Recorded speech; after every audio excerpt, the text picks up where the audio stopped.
Namaste. My name is G. Gokala Krishnan. I am studying 9th standard at J. Gopal Garuda National Higher Secondary School in East Ramram, Chennai. Today we will tell about the carbon monoxide detector. A carbon monoxide detector is a device that can detect the presence of carbon monoxide poisoning. In the late 1990s, underwriter laboratories changed the single station definition of carbon monoxide detector to carbon monoxide poisoning. Carbon monoxide is a colorless, tasteless and odorless gas produced by incomplete combustion of carbon. Now I am going to tell our project. For example, I will take a smoke and it is shown in the MQ2 sensor.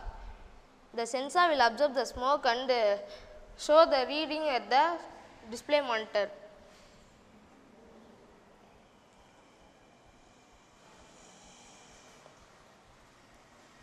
Now the reading value is 96. My name is K. Giridharan.